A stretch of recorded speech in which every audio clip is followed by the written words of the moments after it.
course, that's come back, but it's just shown how hypocritical Republicans and Democrats have all been around this important first freedom that's listed in our Bill of Rights. So on our panel today, we have three people. I'm going to start by letting them introduce themselves and what they're doing in the party, and just so you know where they're coming from. And then we're going to follow up with an initial question for each to answer, which is, what does the First Amendment mean to you? So don't answer that first question in your introduction, but I'd like to pass the microphone over to our panelists to introduce themselves. Thank you. My name is Austin Ayers, congressional candidate for the United States House of Representatives in District 3. At the current time, that includes Dare County and the Outer Banks, the whole way down to Onslow County, Jacksonville, goes up through Duplin County, part of Sampson. I think we're at 5/8 now. And then up around Greenville, out to the sound there in Hyde County. And, a lot of people will say I'm a Libertarian. I'm not new to the Libertarian Party by any means. Back 2016, 2017, when I graduated high school, I really aligned more with the Libertarian views. My good friend was highly involved in the party back then. He's now moved to Ohio, though. Originally, I am from Pennsylvania and moved down here like most Eastern North Carolina people. We are transplants, but I'm not new to the party. Campaign-wise, though, I have been part of the Republican Party, and unfortunately, the establishment started to come heavy on me, and I said I didn't want to do that no more. They tried telling me who I could endorse and couldn't endorse, and then they wanted to sit there and pretty much bully me and say, well, we know you're going to lose the primary. At that point, you need to bow down to the current congressman and the incumbent and pretty much retract everything you ever said about him, and then endorse him and help him with this campaign. If I'm running an open campaign against someone, that's the last thing I would want to do. And so they started saying, party disloyalty and all of this. But with that being said, I'm no longer part of that MAGA right. I never was part of that hard MAGA to begin with. I was always more of that moderate center. I was a journalist for several years, and I still am a journalist, I worked for CBS News as a contractor. We'd go out and do stringer video of spot news, hyper-local, as that editor was talking about. And that was in the Pittsburgh market, but I would cover local, state, and federal up to the Hill and all that. And then I transitioned into a print newspaper reporter position, paginator, director of IT, all of that for a newspaper company called Sample News Group. And I did that for a while before breaking off and becoming fully independent media. That was probably around 2021, 2022, where I really hit that hard. I was getting about 8 million views a week, 350,000 followers, and then unfortunately, the CCP, the Chinese Communist Party of TikTok, decided that when Trump got shot, they didn't like what I had to say, and then they yeeted me at over 350,000 followers, and not a big fan of that. So I'm hoping that with the run here for the United States House of Representatives, there could be someone in there that isn't there to pretty much bow down to the dictator in the White House and protect all of your rights that we have. Liberty is liberty, not only whenever it fits the bill for what you want to see happen, but thank you.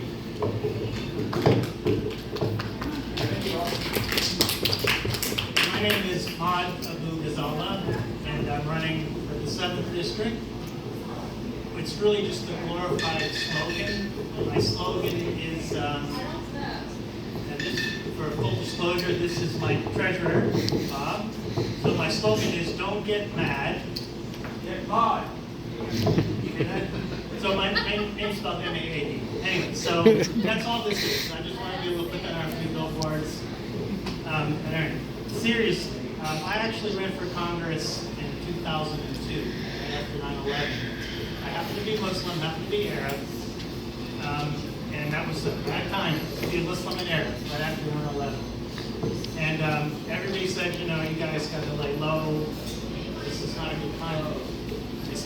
that, I'm running for Congress. And I survived. Nobody killed me. That's why I had faith in this country. It's like, I do believe this country fundamentally does believe in free speech. We get misdirected a lot, but I think at our core, we're good people. We have the right intentions. So anyway, so after I ran in 2002, I got 7% as a Libertarian, which was the second most in the U.S. for a Libertarian. Plus 2002, I got 7%. So I was pretty psyched. I was actually really disappointed. I was planning to win. And because I thought, well, geez, they're getting us in this stupid ass war. Nobody believes it. We just got railroaded into it. And I'm the only guy running that's against the war. The Democrat I was running against was like the leader in Congress for invading Iraq. His name was Tom Lantos. He was supposed to, he's a Democrat, but he was a spokesman for the Republicans to get us into Iraq.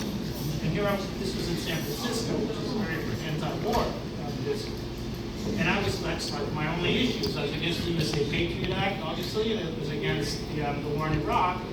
And everybody was against the war in Iraq. I thought I was going to just waltz in, but that's not how politics works. The Democrats just had a lever, they pressed the lever, and everybody voted for the Democrats, regardless of what the issues were. So I got pissed off, and I said, you know, politics is great.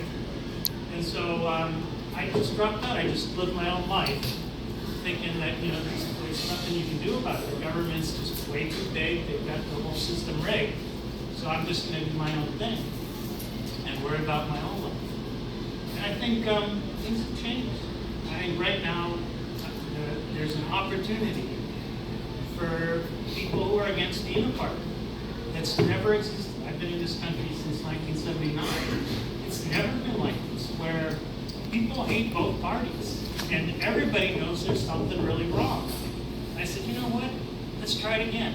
You know, maybe now things will be different. Maybe now people will listen, even if you're from some third party. If you've got the right issues, if you're on the right side of our issues, you're against corruption, you're for the First Amendment, you're for all these issues that we all believe in, I think we got a shot this time to make a really big difference. So I'm going to go out there and see what people think.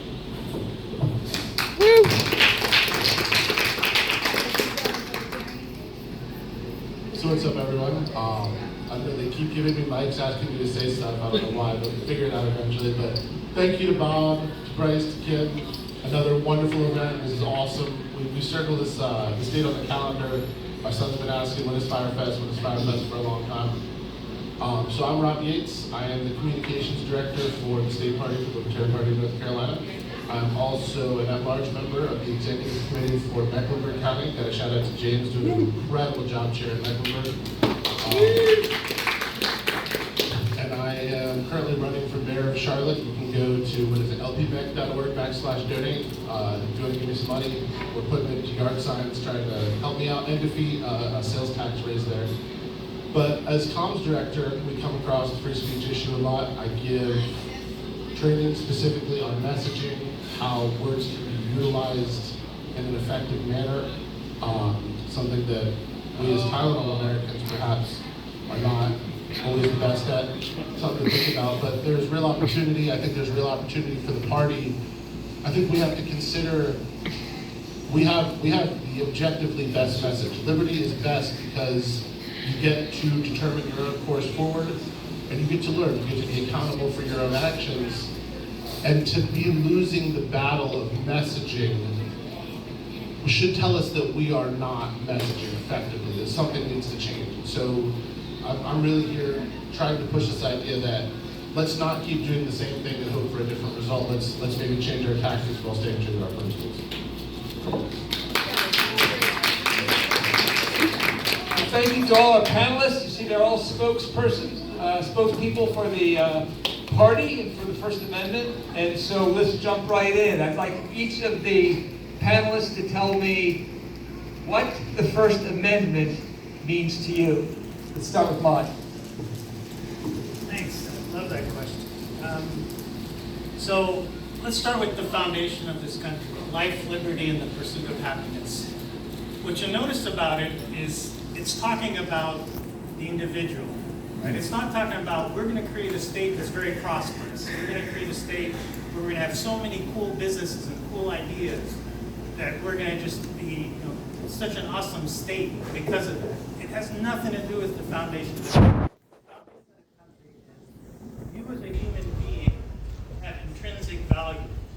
That's what's important, is you as a being, you're what's valuable, not the state. So I don't care if the state is rich or poor. I want to be free. So the reason all these thoughts came to me, or that they're crystallized in my head, is I was in Saudi Arabia, right? Talk about a country that's prosperous that has no freedom. That probably defines it in the world we live in. So I distinctly remember walking in the streets, just dreaming about the day where I'll be in America, not because I'll be prosperous. Not because they have all these cool ideas, this competition of ideas, and the best ideas win. That's not what the First Amendment means to me. It's not about the competition of ideas to me, because that's just saying the utilitarian, we just want good ideas. That's true, and that's great, and it's the same with the free market. Free market's great because it creates wealth. That's not why I like the free market. The reason I like the First Amendment and the free market is because I have an identity. I have my personal value. And I want to be in a country where I'm able to express that. Whether I say something that people don't like, and they don't crush me for saying it, whether I want to start a business that people don't like, they're not going to stop me. If I have my own personality, my own identity, I want to be in a country, whether I lose or win or fail or succeed, I want to be able to express myself. So that's why the First Amendment to me is so important. It's because I don't care about the money, the prosperity. I know there's a lot of people that come to this country because it's a prosperous country. A lot of people come here to do better for themselves. I think that's great, but that's not what the country is about. You should want to come to this country because you as an individual will be respected for who you are, not for what group you belong to, not because you have great ideas. Whether you're rich or poor, you have the same rights. The Bill of Rights applies to everybody, no matter how much money you have. Theoretically, that's changing, and that's why I'm running. That is now changing. Your rights now are being defined by how much influence you can have over the government. But anyway, so that's what the First Amendment means to me. It's a protection of my identity, my ability to express myself. It's a freedom of expression. It's not just the freedom to speak. I want to be who I am, and I want that to be protected, regardless of whether it makes me money or loses money. That's what it means to me. Great, thanks.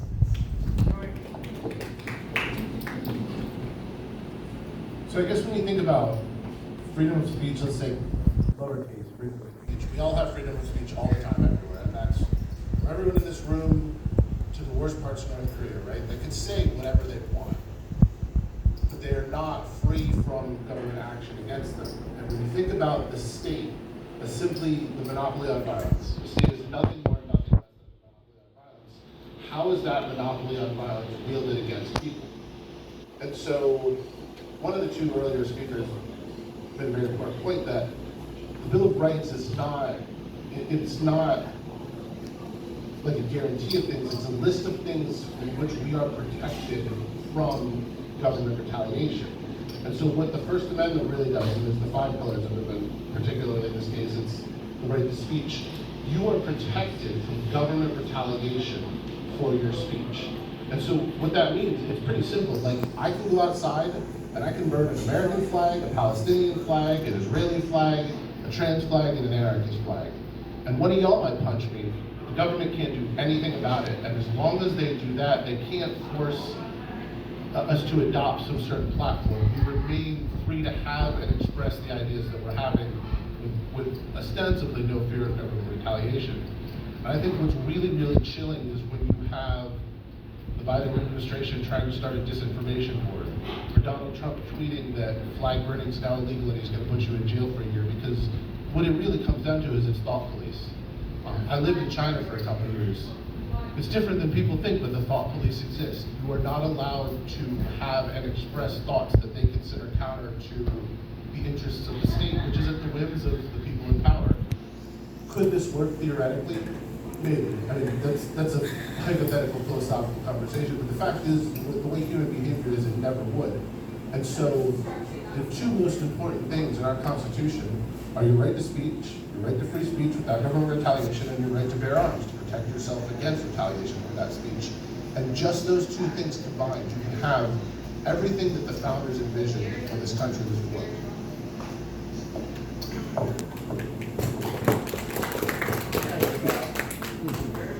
The First Amendment is quite literally what allows me to do my livelihood in journalism. It is what it prevents us from becoming the DRA, the Democratic Republic of America. You know, we had the issue earlier this year after Trump got elected where he kicked the Associated Press out of the White House because he didn't like what they were saying. You can't do that. The First Amendment is, as the previous speaker had said, is the most important amendment, which is why it's number 1. It's not number 4, it's not number 15, it's number 1. The First Amendment, as you know, protects you versus the government, not you versus each other. And I think that does get misconstrued. I think a lot of people think that it protects me talking to you with no consequence. That's not exactly the case. That's where like libel and slander can come about. I myself had an incident where I received a letter from a congressman's attorney saying that I couldn't even speak about this congressman online. I couldn't speak about what bills he was voting on. It was pure political retaliation, which goes against that First Amendment. Later on, I did get that clarified by the attorney to where he goes, well, we'll allow that because it is a protected right. You know, if you want to go out and burn an American flag like the others had said, you should be able to, because that is a right. That is your freedom of expression. Trying to sit there and criminalize it, originally, you know, I was like thinking, well, okay, maybe there's some point there, but then I was like, no, there is no point there. That is a protected freedom of expression, freedom of speech. We had the issue up in Greenville lately where a company, Camping World, had put up a very large flag, and they said, well, you can't do that, it goes against this ordinance. Well, it's their freedom of expression of displaying this flag. If they want to display it, they should be able to. There was too much government overreach. And thankfully that just got done, I believe, this past week, where they were able to say, no, you can do what you want to do. The flag code, for example, is part of the First Amendment. You know, if someone out in the audience here wants to put up a flag and not lower it to half staff when a president orders it, are you going to have the police come and cite you for that? No, because that is your freedom of expression. If you don't want to lower it, if you want to flip it upside down, you are allowed to do that. It's my livelihood at the end of the day, though, as a journalist, because much like a previous speaker said, if I'm wrong, sue me. If I'm lying, sue me, you know, because if it's true, then the government can't come down and say no. It's one of those things where so many people get it confused, though, and that goes back to originally what I said is it's you versus government. It protects you against the government, not you versus you. I hope, though, as we continue to go forward with this, that starts to grasp with a lot of people. So that way it calms the political violence. If I want to go out there and have a discussion with someone or debate someone, you know, as Charlie Kirk, then you should be able to without the fear of that political violence. Violence doesn't solve any issues, and originally that's why the Founding Fathers did the First Amendment, is so that way you all have that right to freedom of speech and freedom of expression. Okay, thanks for those initial statements. As I was listening, I picked up on a couple things. You talked about individual liberty and kind of personal experience in liberty, where, Rob, you were talking about protection from the government. Maybe the same thing, but I felt that was an interesting distinction. And then you brought it around to how the First Amendment protects the individual, which was maybe the linking of the individual and the government and, protections of the government. The last important point was you briefly mentioned that speech is an alternative to violence. And then I thought about the other comments. Well, the government, violence against citizens, or the individual, protection against violence from the government or from other citizens, right? So, talk to me a little bit more about speech as an alternative to violence. Maybe we'll start with Rob. This is a complicated topic. This is a really complicated topic. You can go really deep down a rabbit hole. Bob mentioned woke earlier. I personally hate the term because I'm a big Jordan Peterson's specificity of language fan. And woke is this nebulous, meaningless term that's from somebody I don't like. But we all do kind of know what we're getting at when we say it. So for me, it's very much the current application of postmodernist philosophy, where subjective reality, lived experience is more important than objective reality. And then you get into these very strange things where words are violence or stochastic terrorism. And what's tricky there is if words are violence, then what happened to Charlie Kirk was justified. And that's a terrifying thought. If someone's words are violence against me, then I am completely justified in retaliating with violence. So we have to start by remembering that words are not violence. But that doesn't absolve you of responsibility for your words. And I do think that this is where you start looking into some of the slander and libel stuff. This is fraud used to initiate harm against someone. But just on a more political, direct level, when one side is screaming, they're all racist, fascists, and the other side is screaming, they're all, Antifa terrorists, and it's like, words are being used to dehumanize people to legitimize violence. And if we go back to words are words, and violence, you at least start working back towards an intent for civil discourse. One thing, Austin, you said that I slightly disagree with is you said violence doesn't accomplish anything. Unfortunately, violence accomplishes a lot. Mm-hmm. But then what you accomplish is built on violence, and violence begets violence. We see this from the dawn of human history. If we want a truly prosperous society, and I'm no utopian, but something that's always working towards getting better, towards improvement, it has to be built on peace. It cannot be built on violence. And the threat of violence can only exist in retaliation for others initiating violence. And the way you do that, the first and most important thing, is to allow people the right to speak freely, to make mistakes, to apologize, to learn, to understand each other. I don't know if y'all are familiar with Daryl Davis. He's a big civil rights activist, an old black jazz piano player he would never say he's converted, but he has opened the door for over 260 Klan members to leave behind extremist views that they've turned their roads in. And he goes to these Klan rallies and he's meeting these people and just talking, and he's like, it's not accepting the ideology, but it's seeing the person as a human being first. And then we can address whatever their beliefs are. And I learned too, I come in with an open mind. That's a conversation that's productive for everyone. That is getting the violence out and bringing the words in. But as long as we are mired in this finger-pointing, polarization, my team versus your team, politics and power, violence is going to be the norm, and it will increase. Another thing, I don't know if y'all have ever read The Butter Battle book by Dr. Seuss. If you haven't, I cannot recommend it highly enough. It's like 12 pages long, but the two sides, one butters their bread, butter side up, and one butter side down. And they're going to war over it, and the weapons are just getting bigger and bigger. And that's what we're doing. That's what we're arguing over. What side do we want to buy our bread? I mean, that's the nonsense they're fighting about. Meanwhile, we've got, again, starting with the disinformation board and the winter of death if you don't choose to take this mandated jab. And then we're getting into like, ICE doesn't even need to respect your Fourth Amendment protections. And it just gets worse. It just gets worse if we allow it to keep perpetuating. So starting with speech is really, I think, the only way to hopefully eliminate any potential for bloodshed.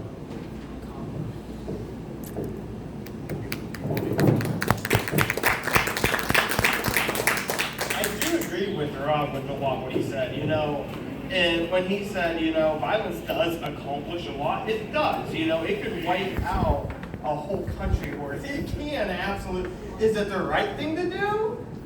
No, and that's, you know, sometimes that's up for debate if you want to go down that path.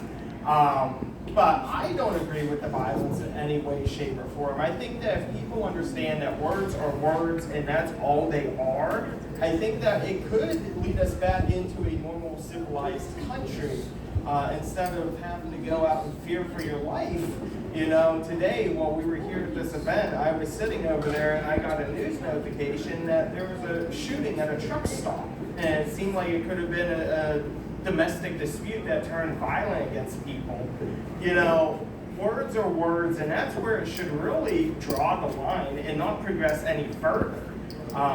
You know, speech is what makes all of us unique. We all talk differently. We all have different thoughts, and those thoughts, the way to express them, yeah, it could be through art, it could be through writing, but a lot of it is through speech and how we word things as well.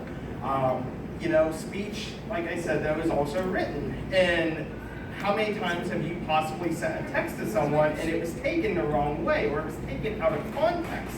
And that is part of the issue with how we are becoming as civilizations, is that we are relying on technology. And if you were to go up to someone and say, hey, you can tell by the way that is that, oh, this is going to be a violent situation, versus, hey, you know, like, hey, can you come over here? When it's over text, it can be taken very differently. And since we all rely how many hours on social media, you know, and I think Rob has seen me lately on X, you know, it's quick to come back with a comeback that you may later regret, because we've all done it. We've all sent messages we wish that we could unsend. We've all posted something where maybe we want to call someone a bad name, and so we did, because at that moment in time, it allowed us to be able to do that. You know, when, and this was before my time, I'm not calling you guys old or anything,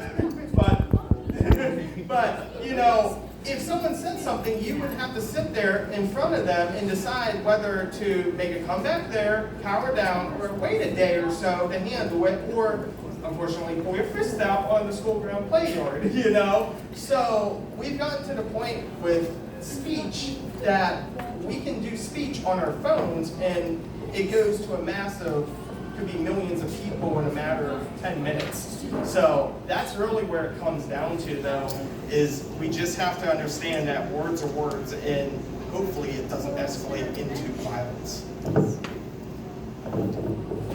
All right, why is speech important to us? Is because we believe that there's going to be somebody on the other side that's going to listen to us, appreciate what we have to say. And deep down, we think people believe in justice. If we present our positions properly, we'll get justice because people will appreciate what we have to say. Or we can argue our position, and sometimes we're wrong. But we like to think we're right, and that if we speak, we're able to get what we want. So what happens when you don't get that opportunity? What happens if you're not allowed to argue for your own justice, for your own identity? I was born in Palestine, in the West Bank. In the West Bank, we're not allowed to vote. We have a government that's military, and they march up and down our streets, and they take our taxes, and they give us no opportunity to vote. We can't say what our money's going to go to. They impose it on us. If we speak, we get arrested. So look what happens. What happens when we aren't allowed to express ourselves, to express what we believe will make people realize that we have issues of justice that need to be resolved. We end up with where we're at now, where it's just nonstop violence and nobody knows how to get out of it. And that's what I'm saying the source of it is. If people had the right to vote for their government, to address people and make their point as to why they're not getting justice, we would have a choice. We wouldn't have to resort to violence, which is what people do when you don't give them a chance to express themselves. They have to do something. They're not just going to take it. So that's why it's critical. That's why there is a connection, like you said, there is a connection between being able to express yourself and violence that will happen if you don't get this.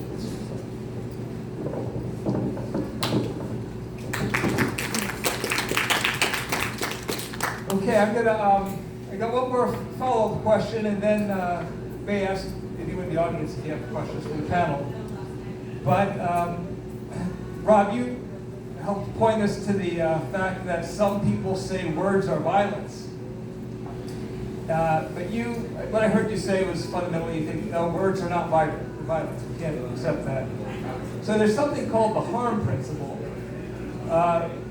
which goes, the right of you to swing your fist ends at the tip of my nose. So I think we get our heads around that.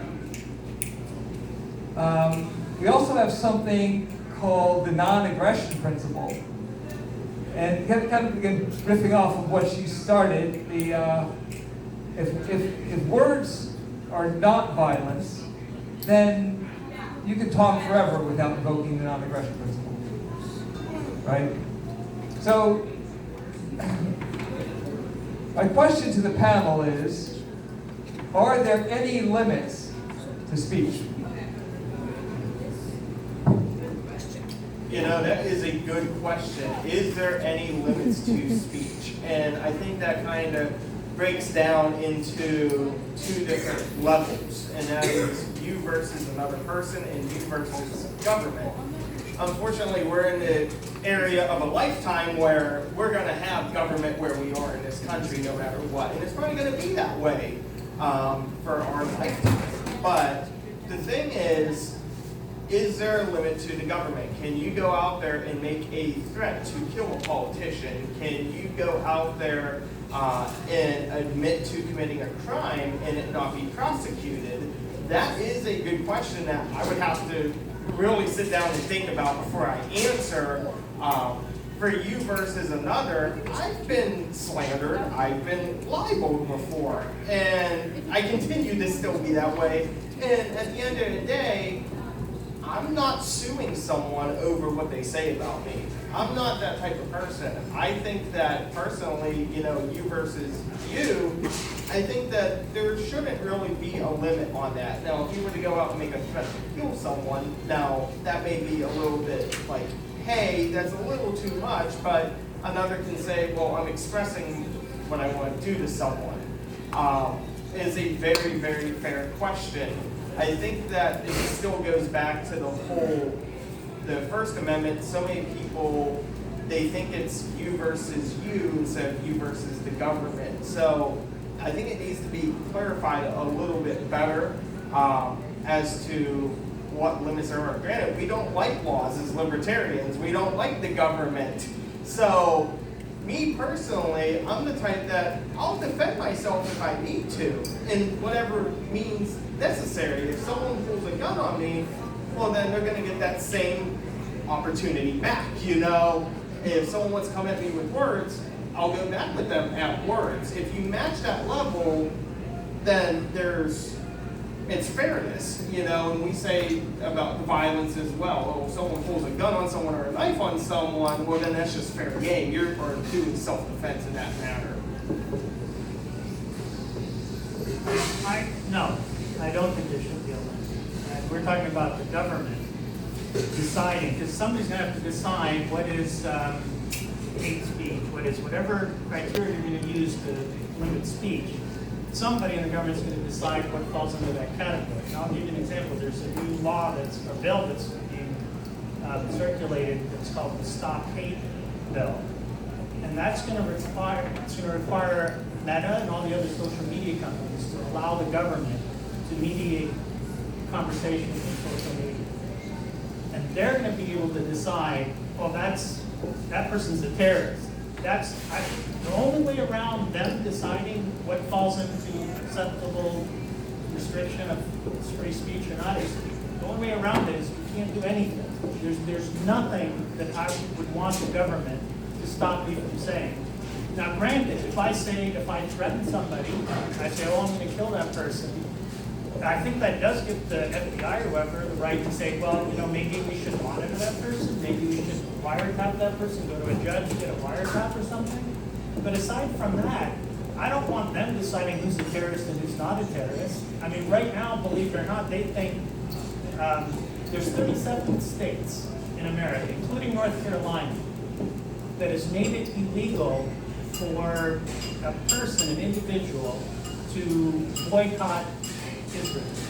No other country in the world, because they think that's anti-Semitic. So if you say, well, hate speech, we should be able to restrict hate speech. Who's defining what hate speech is? And that's a classic example. I don't want to pay money to Israel, but according to this law that's in North Carolina, I'm not allowed to. I'm obligated to not boycott them. I have to buy stuff from Israel. So that's my point. Is it scares me when you're saying and you're starting to make exceptions to the First Amendment, because I know somebody's going to be the one deciding what's acceptable and what's not acceptable, and that just scares me. So I'd rather just say no. Anything goes. The government cannot restrict your speech. When you talk about anti-BDS laws, it is an interesting and sort of chilling application of government attempting to limit speech. So, are there any limits on free speech? The Supreme Court thinks there's 9. I think there are 2, maybe 3. So the first one, and I will never back down, I'll die on this hill, but child pornography is not free speech. A child cannot consent. It is impossible for that to be free. I have no problem with government to protect that. The second one, I think, is voting. And I think this sort of gets to a broader definition of what is speech, but if voting is speech, and I recommend everyone read Starship Troopers because they do, Heinlein does it way better than I can, but a vote is violence against someone. Can words be violence? No, but now you are saying, I am asserting power over you. I am advocating my rights to give the government authority and power over you. Democracy is the best system we've got, but it has a lot of problems. I would say there are guardrails on speech, though. I can encourage all of you to let's form a mob and go across the street and beat someone up, right? You're all still accountable for your own actions, but even if I don't participate, I'm certainly liable for the encouragement behind it. And I think there's some reasonable discussion there. But that's not a limitation. That's more, again, a guardrail, because you're being held liable for the outcome of your actions, not specifically for what you said. Okay, fabulous. Let me open this up. If any of you have a question for the panel, I'll. Can we take away Max?